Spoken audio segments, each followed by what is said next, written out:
Boom, baby. We are live. Welcome to Tokyo Crypto Show, episode 115, the cryptocurrency bull market prediction show. We were getting our final predictions sorted out here before we went live, just to make sure we're bringing top end information to you guys here. Thanks so much to everybody who's watching us today. Good morning. Charlie, what's up? It's all good. I gotta mute you. I have your channel pulled up in there we go. And I got two Johns in my ear. No worries. But no, everything's good. Been a busy effing week, but that usually means things are going. So I know as we continue to get more information to our audience, as we get try to continue getting our outreach there on YouTube, continue to try to understand the markets more, and continue to give all these people as much value as they can. Man, like I know both of us always have to keep learning. Well, yeah, for free on top of it. Yeah, exactly. To keep that all going and growing and moving, it's no small feat. I think how our channels have changed in the last 3 years. So I think the first Tokyo Crypto Show was on February of 2019 when Bitcoin was $3,400, and now people are complaining that it's 47,000. They're and that's not even a joke. Yeah, I know. Yeah, we both work tirelessly behind the scenes. I've been racking my brains with a new marketing book and data, and I've just been like trying to figure out how to grow everything on the marketing side of it all. So we're both here, and then the market's taking a pretty nice upturn. Charlie was predicting this the entire time as usual. Charlie held his ground and didn't budge for 1 second. He said that they believe we were in like a corrective phase of the bull market, and we do seem to be seeing some extremely healthy and reasonable growth here in these past week, quite frankly. Both Ethereum and Bitcoin pushing up healthily. Yeah, part of that's interesting. The thing that I've noticed is psychologically, people feel comfortable in this bull market when Bitcoin's above, like it's like different levels of comfort, right? The first level of comfort is when Bitcoin's above 40K. The next level is 45. And then once we're above 50, people start to get like basically, start to get extremely bullish again, which is interesting. And the other thing I've noticed is a lot of people who, said, I'm kind of interested in crypto, but it seems risky, right? When we get above 45K, they all of a sudden start FOMOing, because they don't want to miss out, right? So it's kind of interesting to watch the psychology of people in relation to Bitcoin's price at these levels, because there was some similarity of that in the early stages of this bull market. When we were at $3,500 when we first started the Tokyo Crypto Show, people were like, "The hell are these two bozos doing talking about crypto? Crypto's dead," And then when Bitcoin went above 4 and then 5,000, I think it was April 3rd, 2019, something like that. Just rocketed up that one day. We were like, is this manipulation? Is this legit? Are we going to keep going? Are we going to crash back down? Like, what's going on? Right. And I think, that people started getting a bit bullish there. And once we got above, I would say $9,000 to $11,000, then that's where people started getting like, really excited about all-time highs again and stuff like that. So it is really interesting to kind of just watch, how people react to different prices and how it's kind of like a frog in boiling water. Sometimes you'll get people who, if you're a long-term holder and you've been in the game a while, right, you tend to get less emotional about certain prices because we're ridiculous high from where we started. But for people who, are new to the market, which will be the majority of people throughout this decade, as we kind of get towards mass adoption, those people, I think people at, let's say in the year 2027, right? People when Bitcoin is at $200,000 will be spurging out just as much as when Bitcoin was at let's say $30,000, right? It's just like, it's all about entry point. People are very emotional based on their entry point is what I'm trying to say here. So it's not unusual. It's just kind of funny. And I think that was one thing that I never understood from previous bull markets because I wasn't an OG or I wasn't in the market that long, right? But like people who were, let's say in 2017, people who had been in the 2013 market, they were saying stuff like, these prices are crazy and one Bitcoin's always one Bitcoin and stuff like this. And, because we didn't have any frame of reference, we didn't understand it. So sometimes, those types of insights are interesting to share. And sometimes, I think a lot of our audience will understand it, but some of our audience won't fully understand it until they've actually gone through a full crypto cycle. So sometimes obviously experience in that is everything. So just kind of interesting, because keeping a tabs on sentiment and emotion does actually help you buy stronger, and also go against the herd when you have, a bunch of the market kind of just everybody's going, and freaking out. Gives you the confidence in what you're seeing in the market. And, when blood is on the streets, when Bitcoin's below 40K, that's, a time to be scooping up everything that you like, and not, and working harder if you don't have enough cash to get more cash to do that, and or yielding, learning more, all these things, right? Like, I can't stress enough how much compounding knowledge in this market is the most important thing. Like, if you compound, like, for example, one thing I think we say a lot of the time is, don't worry about the dollar balance of your portfolio. Worry about the crypto balance, because we're here to cultivate crypto, right? The more crypto you have over time, the more you compound your coins, the dollar value will come. It's the same with knowledge. If you compound your knowledge over time, the dollars and the crypto will come. But if you continue to stay on crutches the whole time and don't start getting some sort of independence in your knowledge base, you will never succeed long-term in crypto. You'll make, like, I'll make 5x here, I'll make a 2x there, I'll make whatever, every once in a while. But it's not going to be life-changing money. It's not going to be Citadel level money. Right. And, I went shopping in the luxury watch area of Tokyo yesterday, and I was just looking at Rolexes. It's kind of a hobby of mine, just strolling around looking at Rolexes and Patek Philippe's and whatever. Asia has one of the best secondhand markets in the world, and there's a ton of selections out here. Rolexes, Audemars Piguet, Patek Philippe, Hublot, all those things. And one thing I noticed is the price, the average price of some of the top end Daytonas I have noticed have gone up by $15,000 to $20,000 in a matter of months. The Patek Philippe that I saw, the Nautilus, that was also jumped up by like $100,000. So it seems to me that, because these things are, like, to an extent, Rolex is kind of a commodity, and because it does carry its value, and it does, appreciate over time as long as you take care of it. And I definitely think that this is something to do with just inflation as well, because it's kind of seeping in from multiple angles. The thing is, with crypto growing the way it does, part of it is due to inflation. However, it is a hedge against inflation, and inflation is coming, and it is real, and it's already here. Yeah, it's already here. Exactly. We're going to talk about that. We have an article later here, but well, yeah. I mean, I was almost going to say that's perfect timing for one of them. Right. I just might as well pull it up here, right? This one right here, the article by Bloomberg. Actually, can you pull it up on your end, Charlie? Yeah, let me do that. Bloomberg opinion, I'll just read it to you. It says, inflation stings the most if you earn less than $300,000 a year. Here's how to deal with it. Take the bus. Don't buy in bulk. Why would you not buy in bulk? I don't get that. Try lentils instead of meat. Nobody said this would be fun. But yeah, we're in this together. Yeah, we're in this together. Ridiculous. And there were some jokes on crypto Twitter saying, like, people still earn less than 300K a year, like, that obviously, crypto Twitter has a lot of fun with this type of shit. But, the thing there is just like, hey, eat lentils, eat bugs, a lot of that stuff that's been going around. A lot of people don't take it seriously because,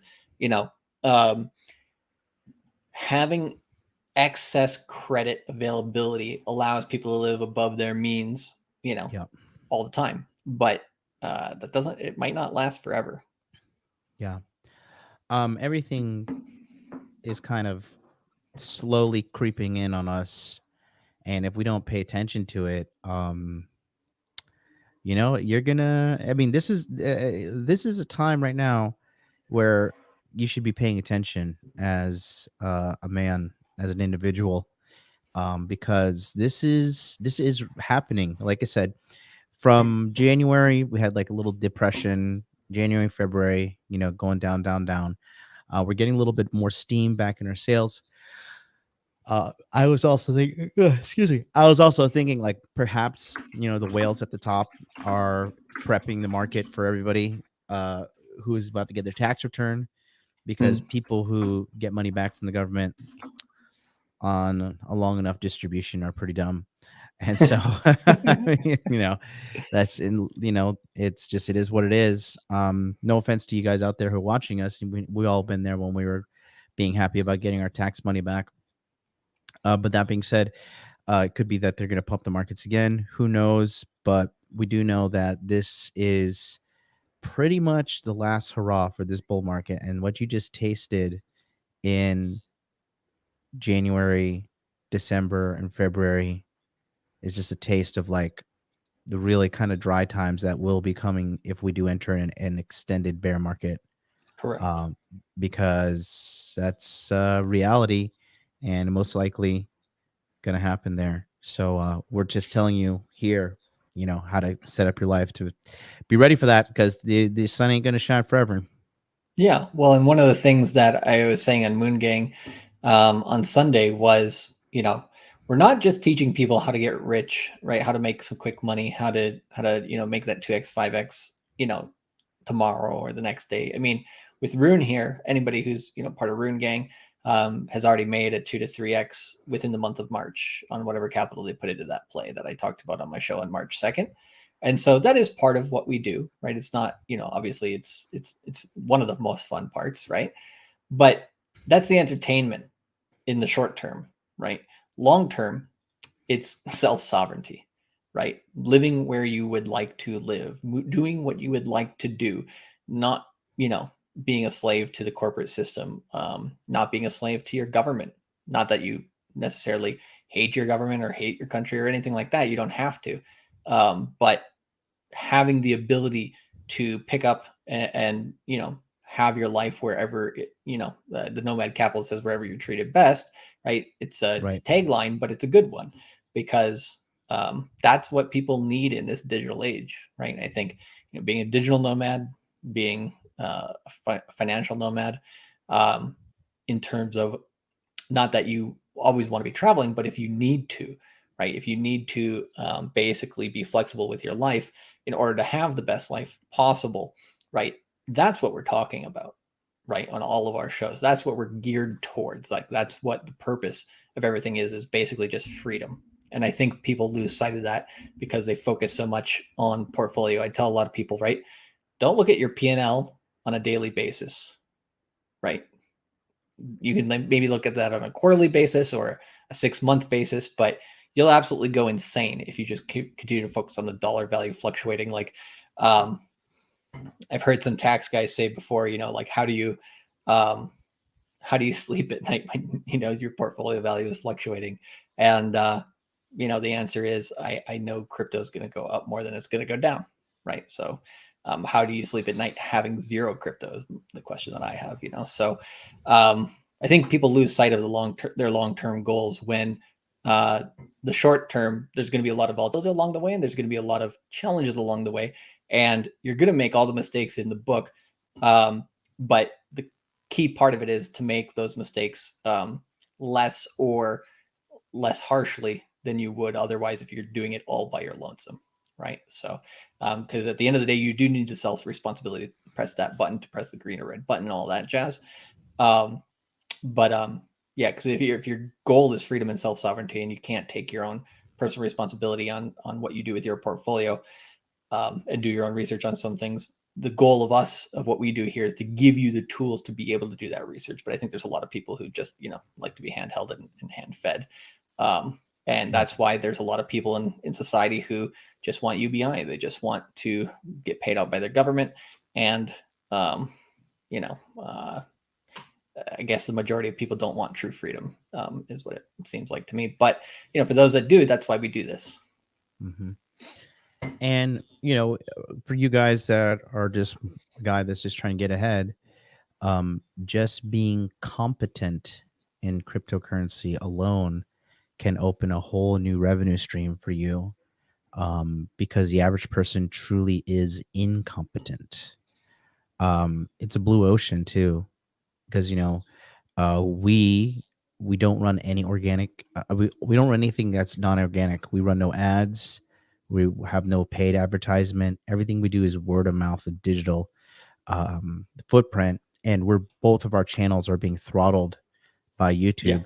Yet we're still able to produce the #1 cryptocurrency education platform on the planet, which is the CryptoMindset Course.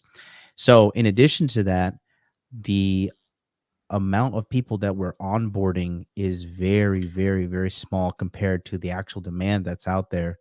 So once we're able to get our marketing plan dialed in, which I'm working on my end, to get us fully maximized, I mean, the opportunity is going to run out in regards to getting your piece of the pie in regards to education and educating people out there.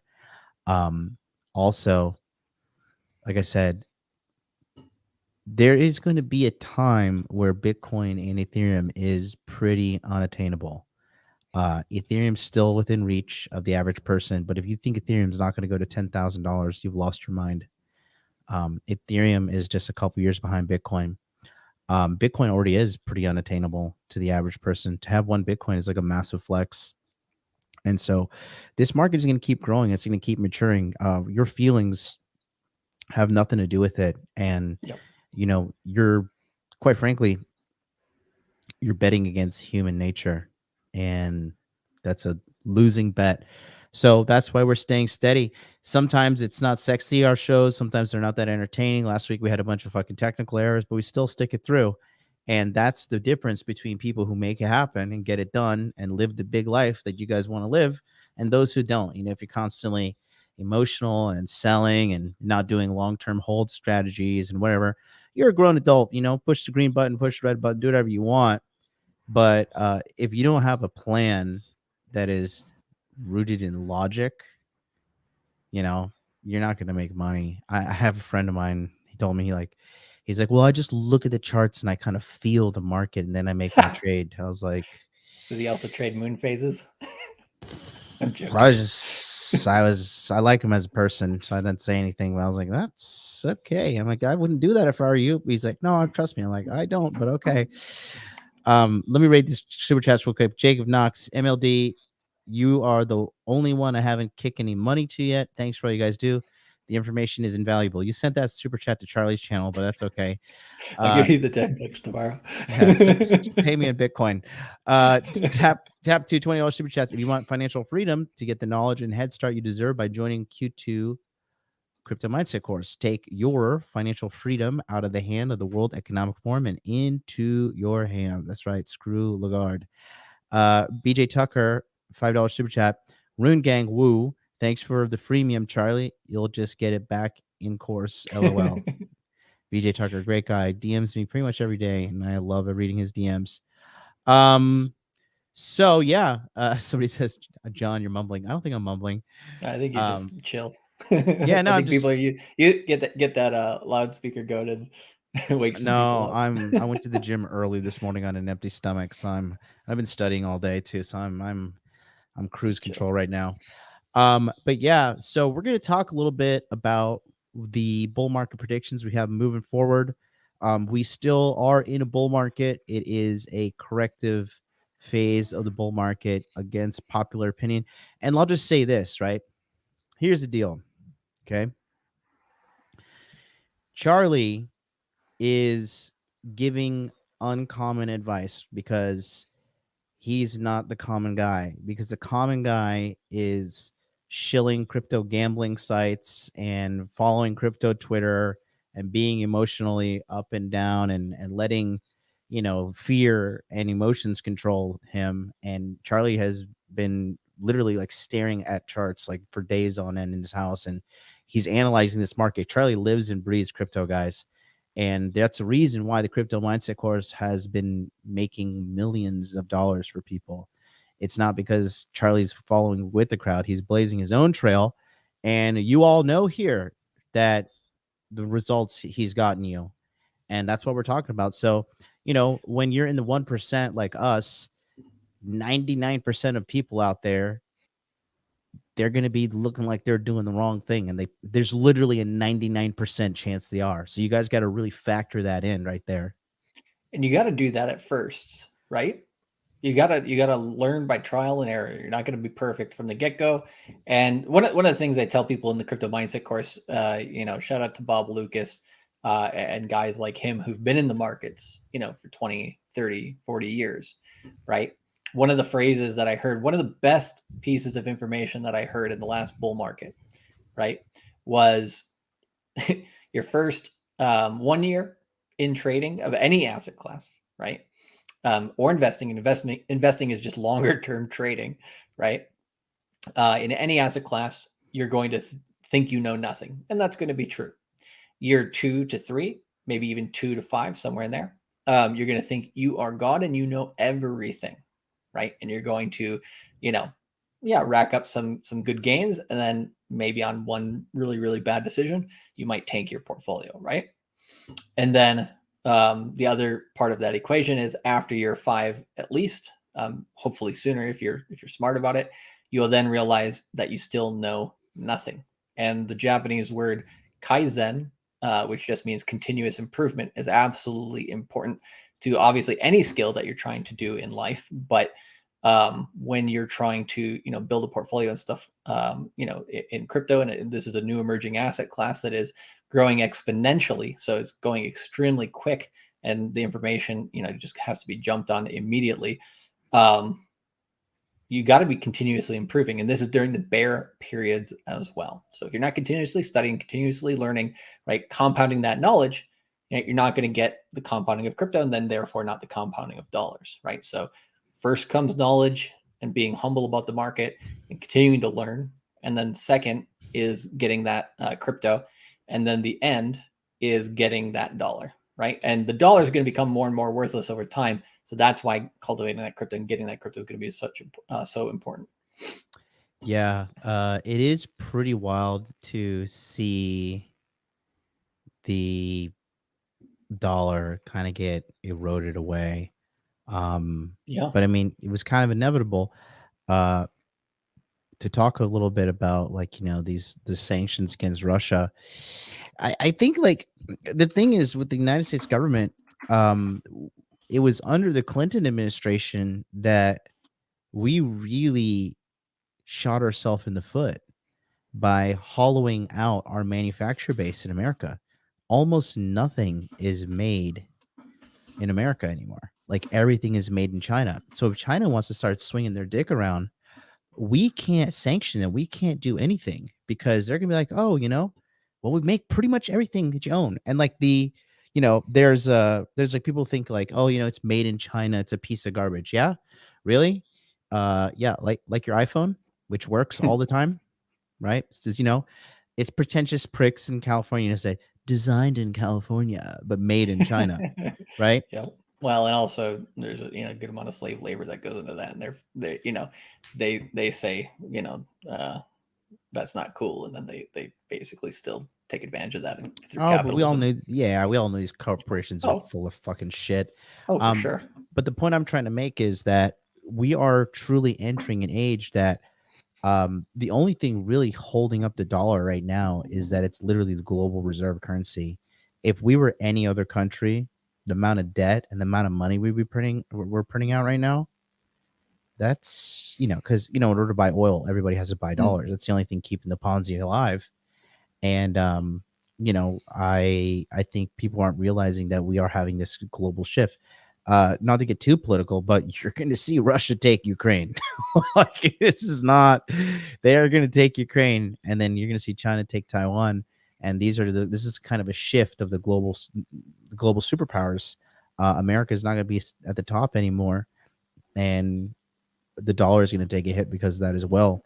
So I think you guys need to be ready for that. And that's why we tell you guys, educate yourself, get ready. We talk about the Citadel as kind of like a joke, but you know, America's kind of heading the way of Brazil. And you don't believe me, I don't know what to say, man. Yeah, I think it was maybe the first Tokyo crypto show. I can't remember, but one of the guys from Texas, he's a pretty smart guy, very smart about finance and stuff like that. One of the phrases that he used, which is, important to think about with the dollar is, the dollar is, the best house in a bad neighborhood, right? And that neighborhood is just basically through inflation is just going to get more wrecked and wrecked and wrecked. And even if you still have a bad house and not just going from a bad neighborhood to a terrible neighborhood because of inflation, does that mean anything? Right? The answer is no. You want to be able to go build a new neighborhood if you can. Yeah. I talked to my dentist. He's pretty based, a Japanese guy. And I was talking to him. He's like, you see about this Russia-Ukraine thing? I was like, yep. I said, Russia's going to take Ukraine. He's like, I know. I said, the next China, Taiwan. He's like, yep. I said, then we both looked at each other and I said, and then next Japan. And then he started laughing too. Because wow. Yeah. The American military bases in Japan would be a target at that point. Yeah. Oh yeah. Yeah. Shout out to we Jacob got one Knox. Right out of Tokyo. Shout out to Jacob Knox sending me the $20 super chat saying, well, excuse me. Thank you. And then our buddy Legal Mindset with the 10,000 Korean won says, but MLD TikTok says Ukraine is winning. But real talk, get your exit plan from the failing West already. Crypto should be part of it. Yeah. And this is a guy who I kind of Asia pilled him. I said, hey, because I would always go back to America because you haven't gone back to America after the pandemic. Right. And just like when I go back, like all my friends just see like how miserable I am. And he was one of them. And he's like, he didn't get it. Now he lives in Korea. He's like, dude, I can never go back. I can never, ever, ever go back. And yeah, man, it's true insanity over here. And it's crazy how it's hard for me to be happy. Like, of course I'm happy and blah, blah, blah, whatever. Right. But it's hard for me to be truly happy when I know what's happening behind the scenes. When I'm seeing all people die from this guy, inflation, war, we're over here. And ever since Big Daddy Trump got out of office, North Korea has been like, let's launch a new missile. I think they've launched like close to 20 missiles this year already. The interesting thing is, like, in terms of the macro media, silence mostly on that. Of course they can't. Well, the media is owned, right? They can't. So because it's something that's very, very important for where we're living. I mean, they're literally launching them right across like 300-400 miles away from us. They're landing. Those will kill us, anyways. But the point I was trying to say is that I'm not trying to I'm not trying to like put too much fear in guys' hearts, but if you know what's going on right now, you kind of would be like, okay, this is like a little bit uneasy times here. But majority of people are just clueless and kind of, not really paying attention to what's happening. And you want to talk about rugged. These people are going to get super rugged. But moving forward, we're just going to talk about like what we think about today with the bull market and really how to protect yourself. Real quick, just quick side note. If any of you guys want to come on May 17th, I'm having my little meetup, the Hot Dude Con experience in Frankfurt, Germany on May 17th. So how it's working, I'm actually flying to Miami, Florida for the Conference of Masculine Excellence where I'll be speaking with Donovan Sharp, right? I have a 5-hour, 25-minute layover in Frankfurt, Germany. I'm going to be picked up from the airport and we're going to go to like a restaurant or something and hang out with you guys. It's completely for free. We're going to be there like 2 to 3 hours. If you want to join, send me a DM on Instagram, Hot Dude Life on my Instagram. It's completely free and we get to hang out. It's going to be a good time. In the meantime, let's take a look at the charts here and just give some solid information in regards to what's happening with Bitcoin in the markets right now. I haven't seen this one before, but I like it. Just before we do that on there, I just wanted to throw this one up here. You never heard that before? I haven't. That's Oh, nice. that's funny. Yeah, that's been I like happening it. since COVID times. Okay, good stuff. So let's go to the crypto revolution and see what's going on with our friend Bitcoin and Ethereum then. All right, you got it? There you go. You're pull it up. All right. So there's a lot of stuff basically to take a look at on this chart.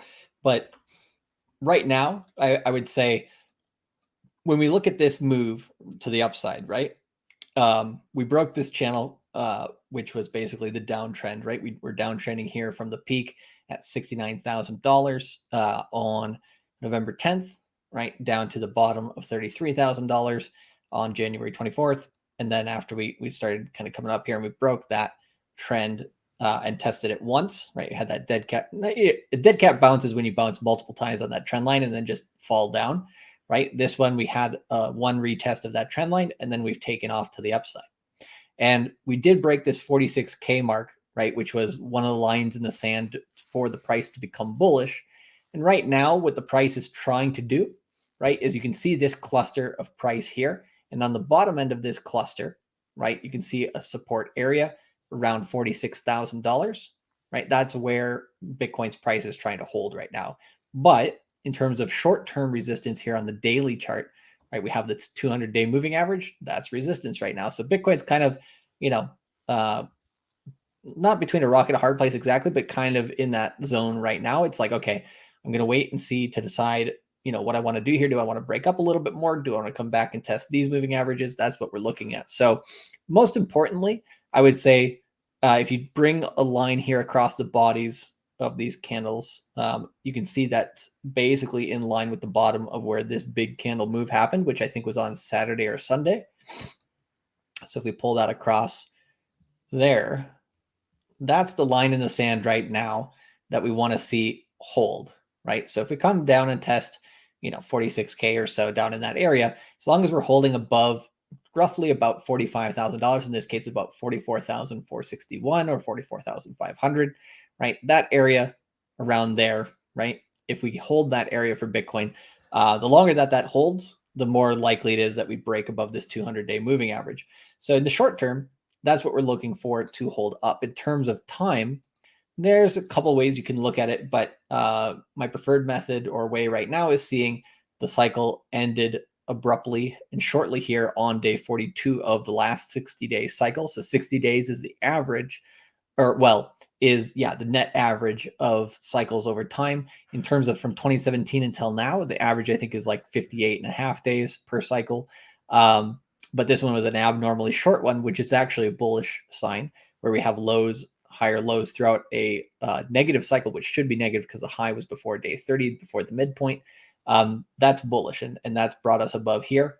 And so we're on day 21 of the current cycle in terms of the high. In terms of the actual cycle, we're on day 23. And so that would put the midpoint of the next 60-day cycle on April 6th. So if we can stay above this area, right, over the next 1 week or so, and then try to break above this 200-day moving average, I would say that's going to be what Bitcoin needs to do to keep the crypto market bullish for the short term, meaning, in the measurement of weeks or months, right? Weeks or like a couple months, right? Something like that. If we go out to, so this is the time frame most people are paying attention to. So they see this and they get kind of scared on the daily time frame because they're too short term. So it's better, right, when in doubt, zoom out. And the thing here you see on the weekly chart, right, is we broke well above this 50-week moving average on the last weekly close. We turn on the Bollinger Bands. You can see the 20-week moving average is right in line with about that $45,000 mark right now, or 44,500. So if we stay above these areas here, right, on the weekly chart, then we don't have any resistance until coming up here in the mid 50Ks. Each week, obviously, the Bollinger Bands will come down and pinch more. And then when we start getting some resistance on them, that's when more interesting price action starts in my opinion, because if you start hitting those and you get rejected a little bit, but then you open them up and go to the upside, kind of like what happened here. They were kind of pinching down, we come up and started hitting them, but Bitcoin pushed them up, right? And then you start getting new prices to the upside. So yeah, things are looking pretty good here on the weekly level. And then if we go even further out, when in doubt, zoom out. This monthly candle is looking very, very nice. Very, very nice. So what day is today? The 30th? Yes. So basically the monthly close, if we close above the wick, above this previous red month candle back in January, that high was at 47,989. If Bitcoin can close above there, so basically above 48,000 on the monthly candle, I would say that's going to be pretty damn bullish in my opinion, meaning that it's much more likely that than April also, is a green month for Bitcoin, which then would lead to a green month for Ethereum, and then obviously a green month for all of crypto, right? And if you look at the monthly chart, this is also interesting. If you look at this 12 EMA, right, we did break down below there, and I believe, yeah, but we stayed above this 20-month moving average. So that got people kind of on edge when we were in the last, basically the last 3 months, we tested that 20-month moving average, and that freaked a bit of people out. So a nice positive candle of green above this red candle will then bring more green candles on a monthly chart here for April, I believe. So we should have a pretty good month of April in based on this monthly close. So we'll see where that happens. I mean, if it happens above the body of the red candle, which is at about 46,000, that would be fine, but a little bit, less certain. So the monthly candle is looking pretty good as well. So, when in doubt, zoom out. It makes the things much easier. And then if we go back to the daily, so, you want to kind of take a look at what you're seeing, zoom out, see a bigger trend, and then come back and say, okay, how does that affect this on the daily scale in terms of the 60-day cycle? So like I said, that 30-day midpoint of the cycle potentially on April 6th is one important place to pay attention to. And then another important landmark will be April 21st, right? I think it's a day before we start the CryptoMindset course in terms of the webinars. That will be an important place to pay attention to as well in terms of, a high of the 60-day cycle. If we get a bullish right translated cycle, should be between there and about May 1st, maybe bleeding over towards like the first week of May a little bit. But, having that nice green month of April would give us a nice right translated 60-day cycle. And then depending on how the pullback is or how high the price is at that time, right, that will tell us, what, May and June will probably look like as well for the rest of Q2. So things are looking pretty good here, though, going into April. And if we take a look at Ethereum. So real quick, so you're just saying like we basically will have a better projection of where we're going to be going bull market wise in general by the end of April? Oh yeah, way better by the end of April, of course. Probably we'll have a pretty good handle on it by somewhere around April. I would say the first week of April to April 10th. So the 7th to the 10th, somewhere in there. We should have a really good idea as well. So that would, be something to pay attention to. But here's the interesting thing, right, is when you see these types of moves happening, you've got to kind of jump out on a limb a little bit and take some risk, right? You can't wait until, okay, now we know where things are going, because then that's when everybody, basically jumps into the market, FOMOs in, and, happy days. Yeah. But, the real gains are made, in the CryptoMindset course for Q1. This, like, we had the course from January 22nd on the webinars, which was here. The low was on January 24th, and we ended on, I think, February 1st or 2nd, right around this area here. So basically that was when Bitcoin was $33,000 to $38,000, right? And so we want to take advantage here, right? And we want to take advantage here. I would say here is obviously there's a lot of chops. So I understand why people weren't taking so hard of bets right around here. But then once we broke here, okay, now is another time then to start taking some nibbles on coins that have clearer opportunities, right? Rune is one that we've been talking about that's had a clear opportunity. Jewel is one that we've been talking about that has a clear opportunity. And so everybody who was in the CryptoMindset course heard about these opportunities earlier than, when we talked about portions of them on YouTube. and because we give as much information as we can to people in the Crypto Mindset course. So yeah,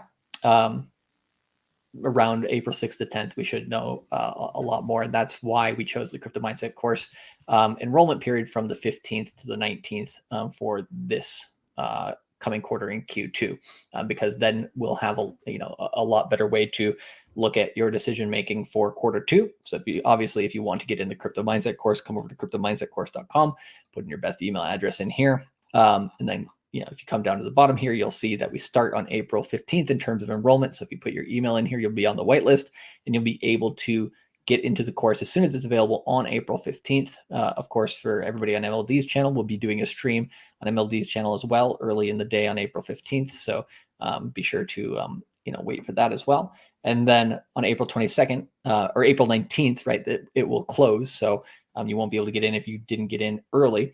And then on April 22nd, we'll start the webinars for everybody who took action. So yeah, definitely get in there or have fun staying poor. But yeah, any other questions you had about Bitcoin before going over to Ethereum? No, looking good. Cool. Then in terms of Ethereum, it looks almost the same as Bitcoin, right? The main difference is before Bitcoin broke out above its previous cycle high, Ethereum was actually a lot more bearish, and then it just started taking off a lot faster once it got confidence because Bitcoin broke out.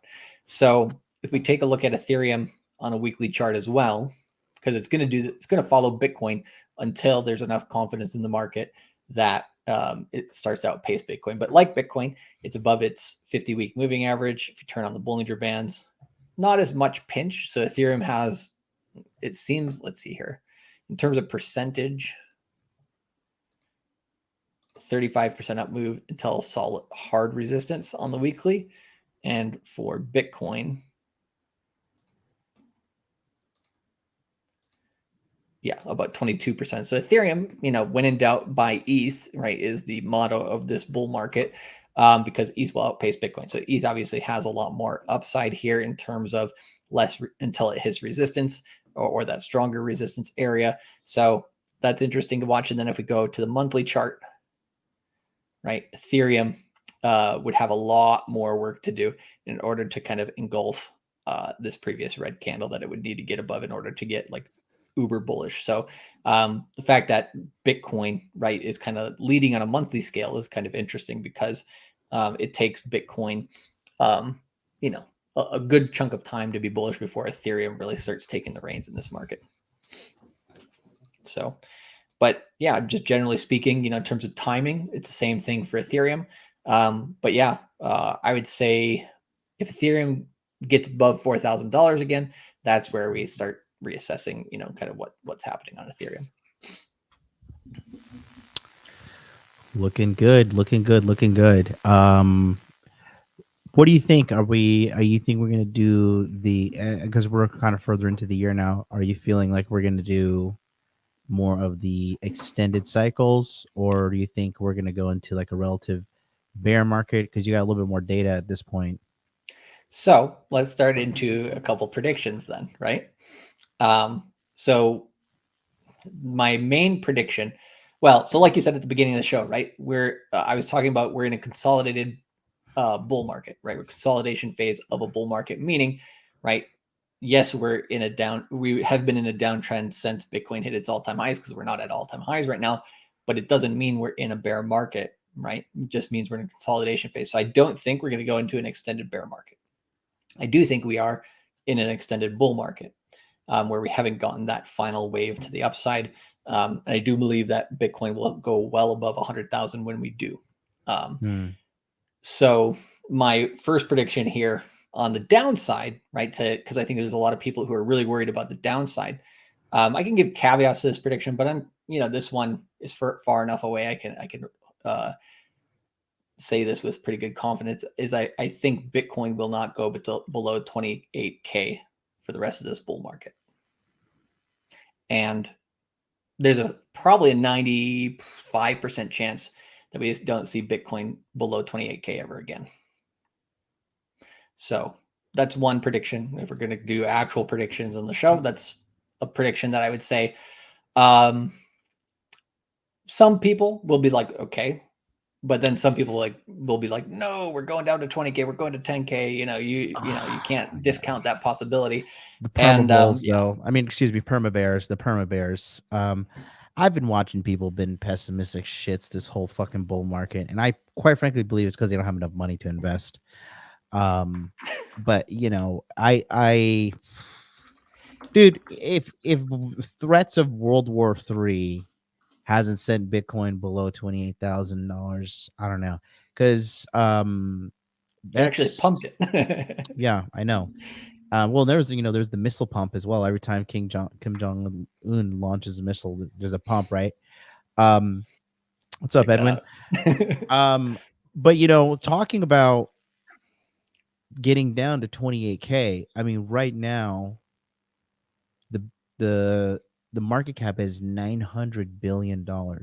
So there would have to be a $450 billion liquidation for it to Mm, go down to 28K, roughly, give or take. Even if 300 billion is still a lot.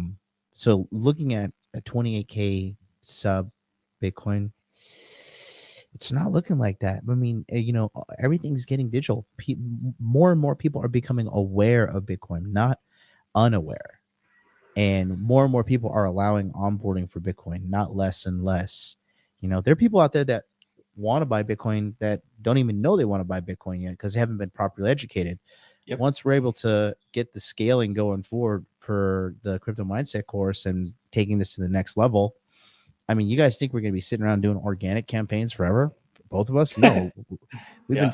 We've been trying to figure this shit out because we're both blacklisted from not us individually, but our markets are A lot of um, platforms. Yeah. from Facebook ads and Instagram ads, and we both run 7-figure businesses, which is a fucking feat in itself.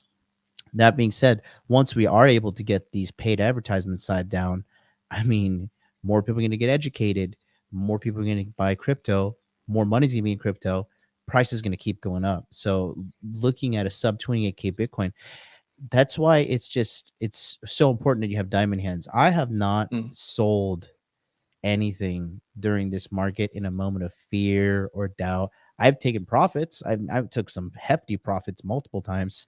Um, in And then lost it in all in Tokyo Bay. I lost it all.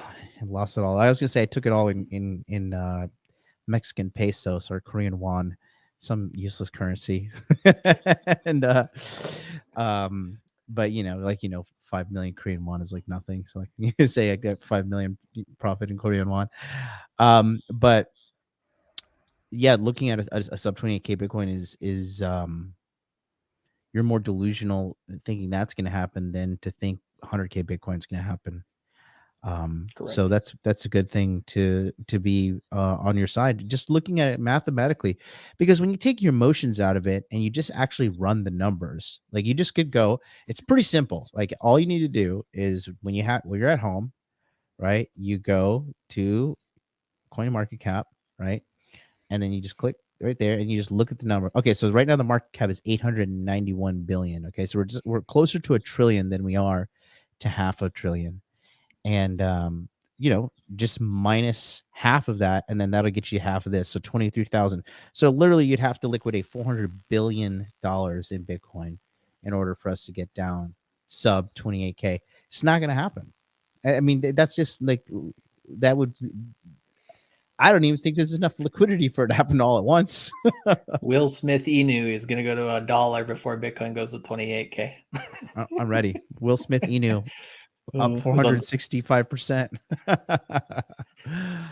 Oh man, oh man, oh man, that is funny. And that's the thing, like there are people out there who are literally making like millions of dollars on internet meme shit coins. Like they're like, I got $10,000. I'm gonna give it a bet. The next thing, wake up like, oh my god, I have like $1 million. What do I do? You think this is not happening? Yeah. Oh, Edwin says this too. I think are we going to talk about this the Glassnode data in regards to look at Bitcoin coming off We exchanges can, too? yeah. Yeah. I can pull that one up. I have two other charts I wanted to look at on Glassnode, which is also part of. I got five solid predictions for you guys here in the bull market, and then there's a couple other ones we're talking about here. I think the first one here was obviously 28K. being held up as support. I think that's a pretty simple one. The one caveat on that I will say is that in order for that to not happen, Bitcoin would have to start going down below 45K before the end of the first week of April. And it has to start going down hard, like really hard. Oh, And okay. to open up the possibility of anything sub 28K, and anything sub 28K would be extremely short-lived if it ever did happen. So I'll put that caveat on it, but that's just the logical caveat, in terms of just like, yes, is it possible? Of course it's possible. Is it likely or probabilistic? I don't think so. Shout out to Odin for the $100 super chat. He says, praise the supreme leader and the shogun of the Diamond D clan.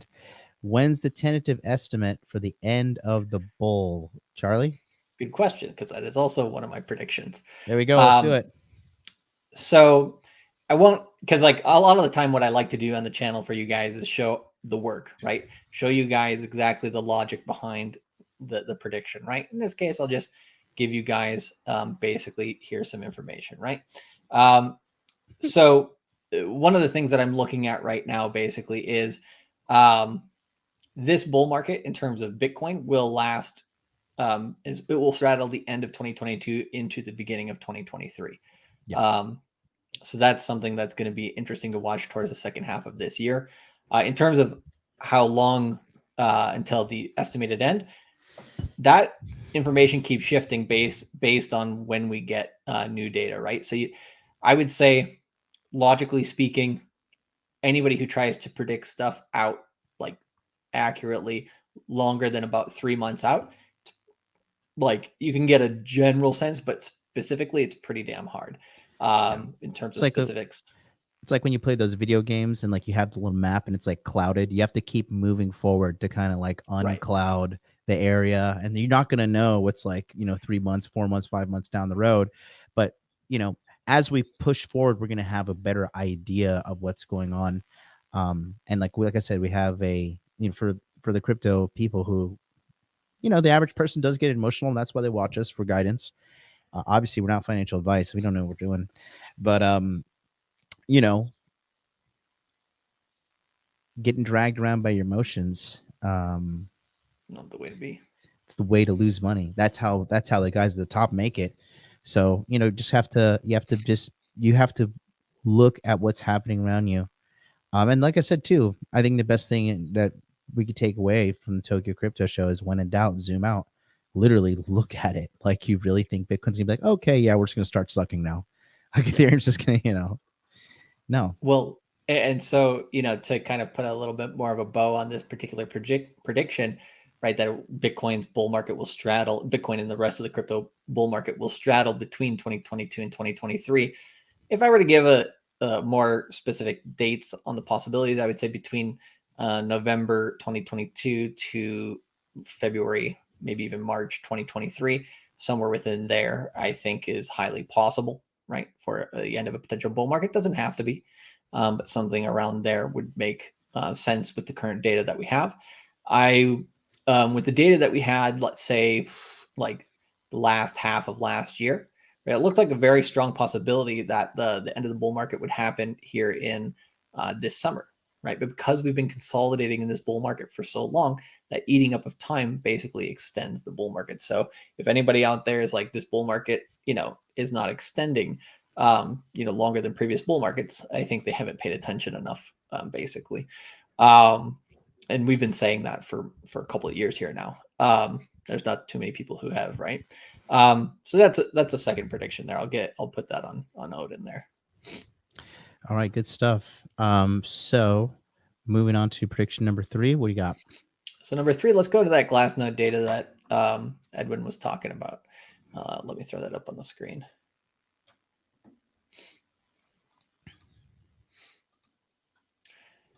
So can you see this one here? Yep. Let me pull this super chat off the screen. Odin, thank you so much for the donation. Go ahead. So let's see. Before going into the prediction, let's say supply. I'll just take a look at what Edwin was talking about. I wonder what you have to type in here to get it. Exchange balance. Let's see here. Yeah, we could look at outflows. We can look at balances as well. I think this is probably net across all exchanges. Yeah, so here you can see percentage balance on exchanges, all exchanges. Here, Bitcoin's being consistently taken off exchanges more and more and more over time, right? Because people want to custody their crypto. So that was the bullish indication here. As soon as we saw this start trending down, and it is still trending down, right? That's when we saw price increase. So if we continue to get that Bitcoin coming off exchanges, that will be a supply shock. And when you have less supply, even with the same demand, price will either stay the same or go up. So yeah, that's what he was talking about there. And I agree that is bullish. In terms of the prediction here, this one is something that I think I have not heard from most people. And the thing that I'm going to do on this one is I'm going to show this on two metrics. So two metrics that I think people should have some ability to pay attention to.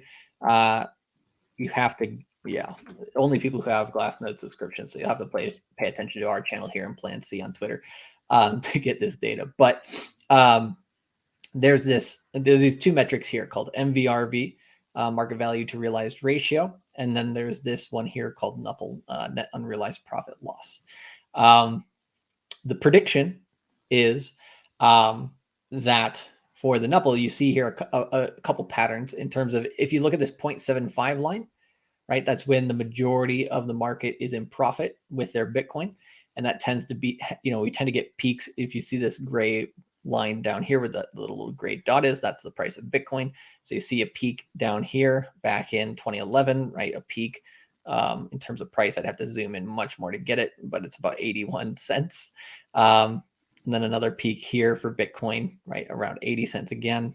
Never mind. Sorry, that was the NUPL thing. This is around 38 cents for Bitcoin here. There's about 97 cents for Bitcoin here. And, a peak here, I think, of about like 15, 16 bucks. So back in the day. But the thing you notice, it goes above that 0.75 level. And then this 3 times, this bull market, it goes above it twice, once. And so far in this bull market, we've never gone above it, right? And so if you take a look on the short term, in terms of this bull market, the peaks that we've had here, we're not at the same timing of the peaks with the actual price, but they've got pretty damn close. So this one here, when Bitcoin peaked on this metric, it peaked at 74.8 here when Bitcoin is $57,500, about a month and a half before Bitcoin's actual price peak here at $64,000 in April. So when Bitcoin, my prediction on this is we haven't gotten above this 0.75 level.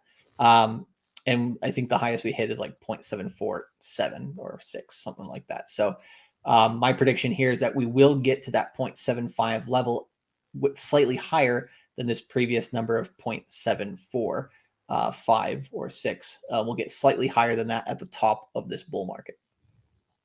So that just gives you one really important metric to pay attention to. What do you think that'll put the price at when it's above 0.05?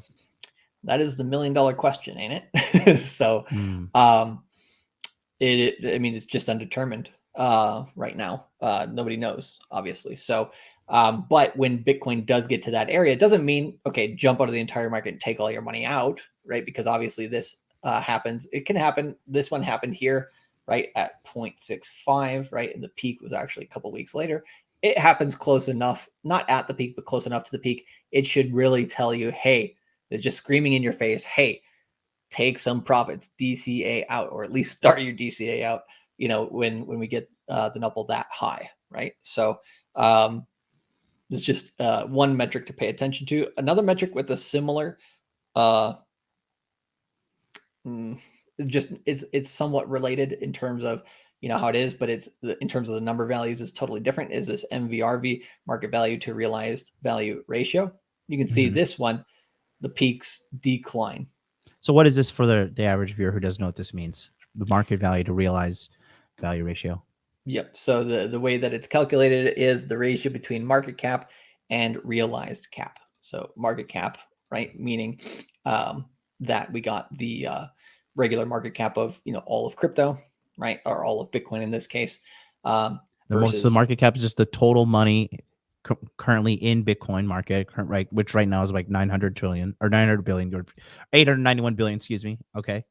right versus realized market cap. And basically what it's supposed to tell you is it gives you an indication Well, of for Bitcoin's what is the realized market cap? where people have realized either basically taken money in taken out money out of the market and have realized a loss or a gain. Okay, got it. And this is an indication, trying to give an indication of fair value. Shout out to Murad. He has a Twitter called Must Stop Murad. He was very, very active in the last bull market, but not so much in this one. But Lambo out, I guess. But anyways, here we saw a peak here in this bull market. Let me zoom in. So we saw a peak here, right, on this metric, I think around 8. Then this peak, we had 2 peaks in 2013, one peak here at, well, I can't see the exact number, but it's just under 6, right? And then this one just above 6. This one here, you can see the numbers on the side here at just under 5. And this one here, just under 4. The actual one that it is about 3.98. So my prediction is that we will get above that number on the MVRV score, above 3.98. And this has actually happened on the same date as the Nuppel gave that other indicator of 0.746, right, on February 21st of 2021. We will hit above this number on the MVRV, and this will be a good area when Bitcoin gets above the 3.98. So basically gets close to that 4 number or above in this bull market. That will be a strong sign as well to start taking your profits and dollar cost averaging out. And I would say the thing that's interesting about that is we kind of see this double peak here in this value in 2013, and this one basically is similar in terms of you had a wave 3 here and then a wave 5 here. We have a wave 3 high here in terms of Elliott wave, and then wave 5 is yet to come. So the simple answer here is pay attention to Nuppel. If it gets close to 0.75 or above, start getting out of the market. And if this one gets above 4, then definitely start thinking about getting out of the market as well. Doesn't mean, again, it's not at the exact peak, but the one thing to remember is at the end of a bull market, right, Ethereum will peak about 3 to 4 weeks after Bitcoin, right? And then the altcoins will capitulate in terms of taking profits and going down from there as well. So it's not like, because Bitcoin leads the market, but at the end of a strong run, like we saw at April last year, April to May, right, we'll still have some extra frothiness that will continue past that time, basically. So if we're like, okay, Bitcoin says it's time to start dollar cost averaging out strongly based on those numbers, then you still probably have a bit more time with Ethereum in your altcoins. But it's never a bad time to take profits when you're up a lot at that point. And I think in terms of price, it should be above $100,000 Bitcoin. Yeah, looking at all these indicators are so important because I certainly know the average person does not factor this in to their investment strategy. And that's why it's so valuable to have Plan C on Moon Gang with all his analysis and looking at this data. Yeah, well, and that data right there is something that I haven't seen anybody talk about in terms of those specific numbers related to this bull market. It's just something that we've recently been talking about here in the background. So there's some free information for guys who want to take advantage of it, because that's not even the glass node. What do you call it? Like a institutional package, which we have. It's the the cheaper package. So pay attention to the show, pay attention to Plan C's Twitter, pay attention to my Twitter, and we'll be giving you guys those metrics going forward. So I know it's a bit of a nerdy prediction, but these types of metrics really do help figure out this market. Yeah, well, I mean, look, every little bit helps, and every little piece of data is important. So, I mean, these are all parts of a bigger puzzle that is constantly changing. It's like a puzzle you're trying to solve that's fighting back. But I mean, you're not going to be right all the time, but You're not going to play it perfectly any means. You're not going to buy the absolute low. You're not going to sell the absolute top. So don't try to play that game. We wouldn't be here if we could do that. I mean, nobody can do that. Absolutely nobody. Paul Tudor Jones can't do that. No, I know, but I'm just thinking that we have to really manage expectations for some people out there because they think that is that's a demand they have of us sometimes, and it's like, you really think we would be here on YouTube if we could do that? Well, yeah, I mean, you got Jim Simmons, who is one of the guys who has one of the best algorithmic trading systems in Wall Street, right? And he's still working, he's still working his fun. So, billionaires, they just gotta continue to aim higher. Yeah, right. Not with crypto. That's the great thing. She can do it with the traditional market. She can't do that shit with crypto. That is hilarious, bro. That is so hilarious. I love you guys out there. All right, so let's pop into our last two. Okay. For our predictions. So I think the last two will. Actually, I got three, but I'll do two. Let's do 2.5. The last two I think will be a little bit more of the normie mindset in terms of very, very easy to understand. So of these, main five, right? One of them here is for two specific altcoins where you guys can, basically get several X's. I'm going to say Illuvium. Here, the prediction for this bull market is Illuvium is going to do a 10x from the current prices. It's like 600 right now. Yep, $650 or just under. I think the minimum for Illuvium in this bull market is about $5,000. It could go. I think it can go plenty higher than that. So it's a little bit going on the edge here and saying $6,500 for the top. Not saying that is going to be the top, but I'm going to say we're going to get at least a 10x on Illuvium. If it gets $5,000 instead of $6,500, write me a letter and how much I was wrong or whatever. But it's 123 Tokyo Street. It's $650 now. It's a good buy is basically what I'm trying to say here. What's the timeline on that? By the end of bull run? Right.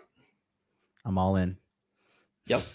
I mean, I've been putting, Illuvium has been a very good one. And the other coin that I want to put on that same plane there is my absolute shit coin of degenerate shit coin, Veracity, VRA. I think Veracity will do a 20x by the end of this bull market from the current prices. Current prices on VRA, let's see exactly as of currently right now, is about 2.5 cents or just a bit above. So it's like 2.7 cents, right? So the general idea is it'll get to 40 to 50 cents by the end of this bull market. So if people like, I'll share the screen here real quick for you guys. So Illuvium, right? This is the chart for Illuvium. Bottomed here back in March at $473. It started, towards the area down here around $40. So it's done a good move. It went up to about $2,000 or $1,800, came down, and it has its next up move yet to go for sure. And then, so, anybody who doesn't know what Illuvium is, it's ILV is the ticker symbol here. And then for Veracity, VRA.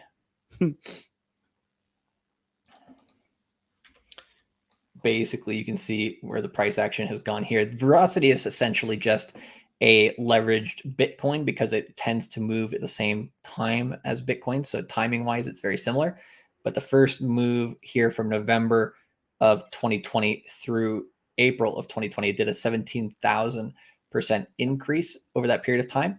And over the same period of time, if you go here from November of 2020 on Bitcoin, right? Bitcoin pretty low market cap, only 120 million. Exactly, which is one of the reasons why it can pump really hard. It has a 312% increase on Bitcoin over the same period of time that Veracity had a 17,000% increase. And if we look at this mid move here, Veracity did about 1,100% increase from last summer through early November, when Bitcoin was doing about over that same period of time, about a 144% increase. So it's essentially timing wise similar to Bitcoin, but in terms of gain wise outpaces Bitcoin like mad. So the high so far here on Veracity is about 8 cents, but I'd not be surprised to see it above 40 or 50 cents by the end of this bull market. So yeah, that's one of the last ones, and we still got one more. But yeah, if you had any questions on that or any points to No, make. I mean, it looks good. Like I just said, I'm just I'm personally I'm mentally getting ready for, like, I know we have a lot of time ahead of us, but I'm mentally getting ready for the bull market to be over. So I'm just looking at last minute opportunities, what's some opportunities, and the biggest thing is for me to tell myself, and I think this is good advice for everybody, is not getting too greedy, Mm. you know. Yeah, because like this is the one thing that I think when people hear what they want to hear, one thing when I say Veracity is going to do a 20x, the thing that goes into their mind says, I should now put 50% of my portfolio in Veracity. No, like absolutely not. You degenerate. I could say the word, but I'm not going to say it. I'll keep my mouth clean. But basically, it's like these coins should be like Illuvium could be one that you could bring up to 10% of the portfolio, but you should have these coins less than 10% of the portfolio for sure. And something like Veracity, since I was like, it's a degenerate shitcoin play, it could go to zero, right? That one, you should basically have less than 5% of your portfolio in it. That's it, right? Don't take ridiculous risks. Yeah. Like you can put 100% of your portfolio in Ethereum, no problem, right? But 100 or 50 or even 30% of your portfolio in something like Veracity, nah. I mean, Yeah, go for it if you want, but that's the don't biggest blame it thing on me. that's the biggest thing you guys got to control out there is your greed, right? Like Mango Mania here says your predictions make people do stupid things. No, stupid people do stupid things. Our Correct. predictions have nothing to do with it. You need to have, Some you know, self-responsibility. right. That's one thing that is happening in the market psychology out there. I don't know if you know this, but the customer, two things are going up with the customer. It's entitlement and lack of accountability. This is documented. Customers are becoming more entitled and wanting to stray away from accountability more and more and more. And I mean, this is why you see people catering to the lowest denominator now. Like, oh, you go, girl. What are you, 350 pounds? You are beautiful. Like, you are stunning, you know? And yeah, you gotta have, yeah, right here, JL puts right here, DYOR. That's the number one coin you gotta buy right there. Do And your own this is research. and that's why we do the crypto mindset course. Like Mhm. the amount of it, like, we tell people, a lot of people are like, I've learned more in the 2 weeks of the crypto mindset course than I did in, the last several years of trying to learn about crypto. And that's great, right? And the thing that you have to do for that is this thing called spaced repetition, which is a Mhm. learning style, which is how you learn a language. And it's not like I just download it once and I'm Morpheus and I can do karate or all Kung that Fu. jazz, right? Yeah, kung fu. There we go. Or I'm not Neo and can do kung fu right away. You're not going to do that. It's going to take a period of time. So take the information in, go back and review it, which is, I think, the thing. First of all, did you get through all the information of the course? If you didn't, make sure to do that. And then get into the new course for the new information. And then study that over time, right? Have a goal. Like I want to become stronger in fundamental analysis, technical analysis, on-chain data, or a combination thereof, or whatever, right? And do that, right? And set a goal and start going towards that goal so that you do have at least one of those three core skills in your tool set so that when you do your own research, you're not doing stupid research. You're actually doing good research. And when people give you research like we do, or other people on the internet, there's lots of other research out there. You can call bullshit, you can call good, you can call whatever, or you can say, I like that, but I have a different twist on it and I'm going to come from a different angle. Like if you can't think for yourself from the information we give you, we give you the tools, but you have to learn how to use those tools properly. And so that's the point of the crypto mindset course. But a lot of people don't really want that self-responsibility. They want to be spoon-fed, and that's on them, like you said. Zilla Q, shout out John, says Jace 999. Really don't know about that. We don't have time to go into the details of it, but strikes me as a shit coin from what I do know about it, with no potential value. Crypto Boogie 499. Charlie, what do you think about VRA on Pulse Chain since it is an ERC20 token? Well, he's starting to go towards my my fifth prediction here. Um, But I would say awesome. I hope they do it right. Um, that'd be great. Um, Pulse chain needs a lot of different adoption, and I think people are going to be surprised. There's going to be a lot more projects getting onto Pulse chain than I think people think. Right? A lot of people are like, a lot of these projects don't even know Pulse chain's coming out. A lot of the market, a lot of the inside marketing crypto knows about Pulse chain, and there's going to be a decent amount of Ethereum-based tokens going onto Pulse chain, which will lead into my fifth prediction here in a second. But yeah, is there anything else you wanted to say on that other one? No, I'm at the edge of my seat here. I'm just reading the chat a lot. This is hilarious too. I learned more crypto mindset than in college. That's an accomplishment right there.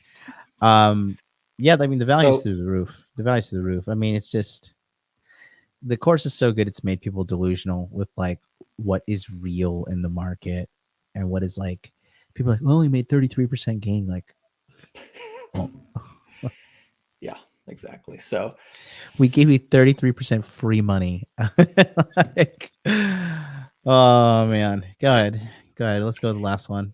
Yeah. So playing on what Crypto Boogie was saying there, my fifth prediction is Pulse PLS, meaning the token of the Pulse X or the Pulse chain ecosystem, will melt faces. So that's the prediction. And I think it will surprise a lot of people because the majority of the market has been so against Hex, this bull market, that they haven't been able to, me and you, right? We were able to basically, we heard what the media said in terms of about Hex at the beginning, and there was some of that is understandable, but then there's some of that we had to think about for a while. We found the reasons why some of that's not the case, and why basically it's an area where you can make a lot of money, and we have, right?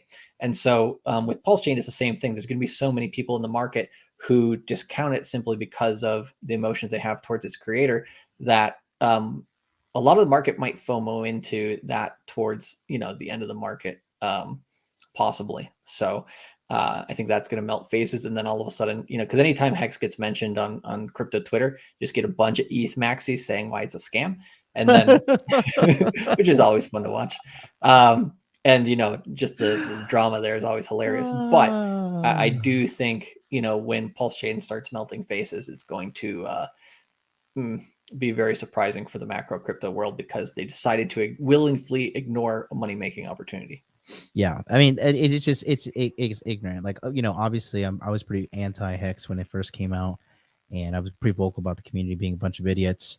But that being said, I was not arrogant in the sense like there's no way you can make money from this, because there's money to be made with Hex, and there's money to be made in Pulse Chain.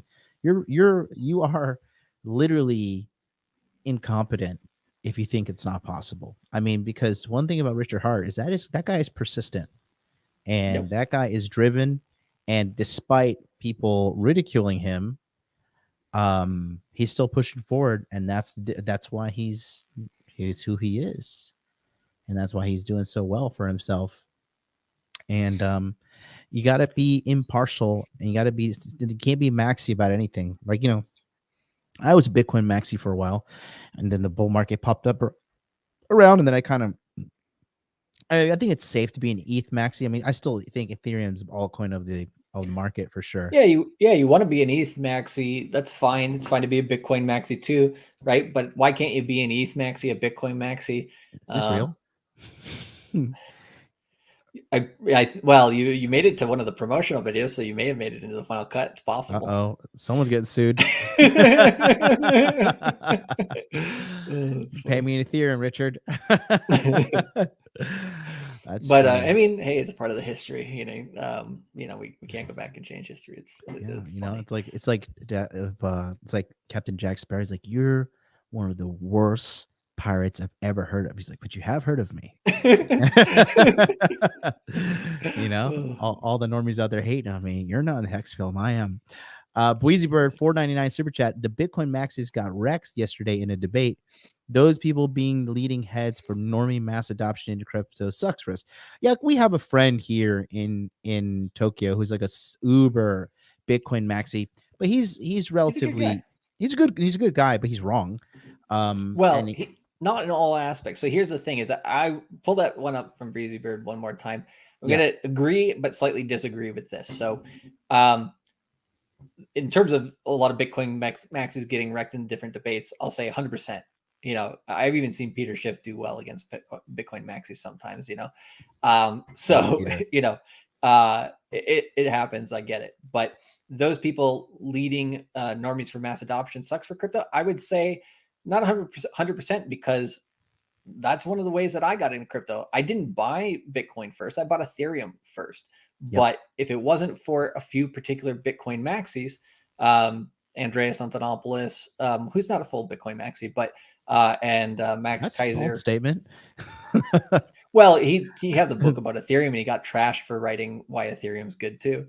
You know, wow. so he stepped out of the box a little bit.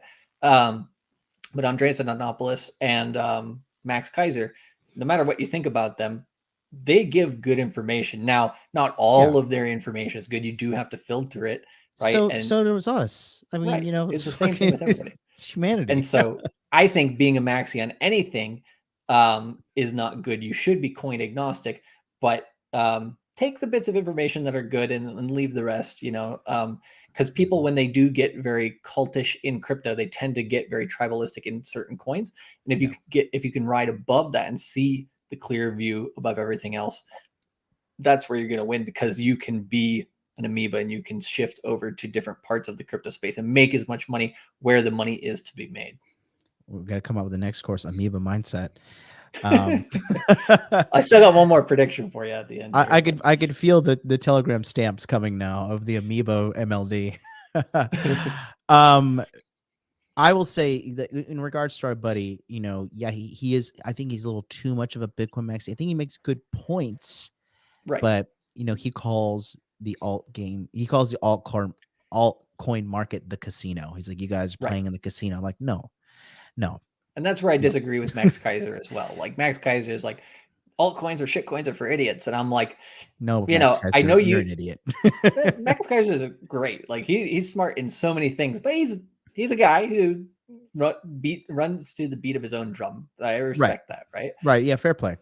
Yeah, and like some people think he's crazy, and that's fine because he was crazy enough to buy Bitcoin under $1, right? So the one thing I notice about maxis is they fossilize in different periods of time in crypto, right? They fossilize in the period of time where they made the most money. So if you bought Bitcoin under $1 like Max Kaiser, why do you care about any other coin? You probably don't, right? Why, if you bought Hex under $1, why do you care about any other coin?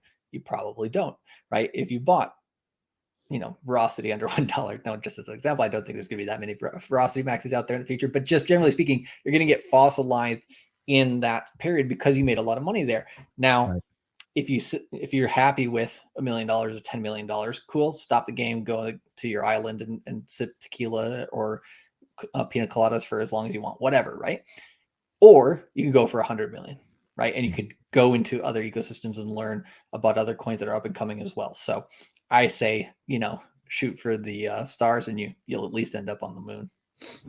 Yeah, definitely. You got to shoot your target. You always got to set your target above where you want to be. Correct. Because, you know, it's like the great Mel Gibson said in The Patriot, aim small, miss small. Yep. You know? But being a maxi is not beneficial. I'll tell you, as a former Bitcoin maxi, after I got burned in the first 2017 bull market, for my first bull market, like people are like, what's his face? What's the guy? The old guy, Cliff High and Oh OMG. boy. Remember Cliff High and OMG? We're like, OMG is gonna be like this revolutionary thing. And we were sipping that Kool-Aid, man. We were sipping that Kool-Aid hard. Yeah, Cliff High, man. Oh, what a blast for the past. Cliff High. Oh Lord. Yeah, man. Yeah, let's go to our final prediction. By the way, we have like 400 plus people watching here live. Please go ahead and press the like button and then donate $100 to each of our channels. Go ahead, Charlie. So the last prediction here is, you know, the Crypto Mindset course will continue to stay the #1 crypto educational course in the world. You know, easy money, right? And so, you know, just to make sure, if you haven't jumped into the waiting list for the Crypto Mindset course yet, make sure that you do come over here to CryptoMindsetCourse.com, put in your best email address in the section there. And as soon as it comes out for enrollment on April 15th, you will be notified, right? And then on the 19th, it does close. So it's only available for those 5 days. If you do not get in during those 5 days, you won't be able to get into the course, which the webinars will start on April 22nd. That's why we have the deadline, so that you guys can have time to get in and be ready for the webinars before April 22nd, because we give you guys plenty of information between when you get in and when the webinars begin as well. So, make sure to do that as well. So just had to plug that in there a little bit. But for you guys watching on my channel, I'll be doing a live stream on my channel, first things first, for April 19th or 15th. So if you want to support me, come through. And most importantly, last time we tried to give people the benefit of the doubt, and we had a 7-day enrollment window. Okay. It's not 7 days anymore. It's back down to 5 days. It was stretched out. It was a mess. There's more complications. So you got 5 days to get in. No more stretch enrollment, because we just need to get people who are serious. We don't have time to have people dilly-dallying around, because we need to move when the market moves.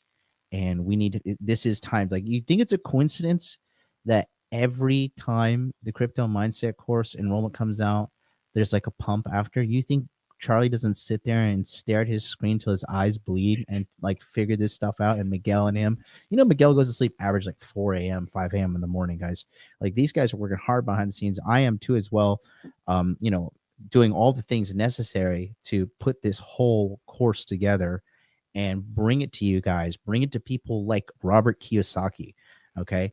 Like I said, we are doing things organically now. Once we get the paid advertisement side of this, good luck getting either of us on consultation.